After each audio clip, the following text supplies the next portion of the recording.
The first thing you mentioned is that you have been depressed. Right now you're on medication for depression and anxiety. Yes. And that it's improved, I guess, quite a bit from the medication compared to what it was before you were on it. Absolutely. So, well, as far as confronting people, I guess I'm afraid that I won't be able to stand up for myself. I'm afraid that when they, because it has happened, my sister-in-law, when she went at me, for example, I felt like I couldn't, I just got so upset I started crying, and I didn't know what to say, and you know, afterwards I knew what to say. So obviously afterwards I got really upset because I was like, I should have said this, I should have said that. You feel like you can't defend yourself in an argument. Yeah, I feel like you fall apart or something like emotionally, and then it's hard to keep going. Exactly, I just feel like so defenseless, and that makes me angry because I feel like that makes me weak, because then I compare myself to my dad, for example, who's a very, very strong person, and he didn't take, you know, crap, if I can say that, yeah, that's good. from anybody. You know, he just stood up for himself and just, you know, he was this very strong person, and I just feel like I'm this really weak person who can't stand up for themselves. Right. Yeah, and when you say, I think what you said was that you do a lot of things to please people so you don't let them down. What kinds of things would you do with people to not let them down and to please them? Well, if they ask me for something, I do my best to try and do it for them. If I know they expect something of me, I try and live up to that.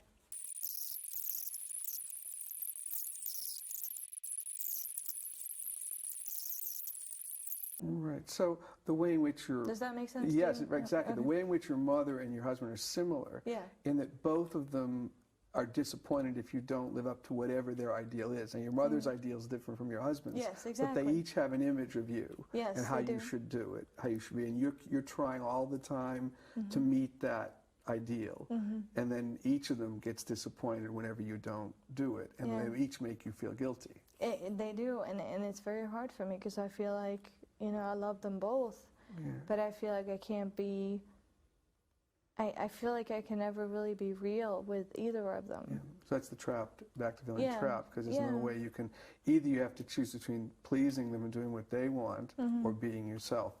It feels like there's no way you can do both.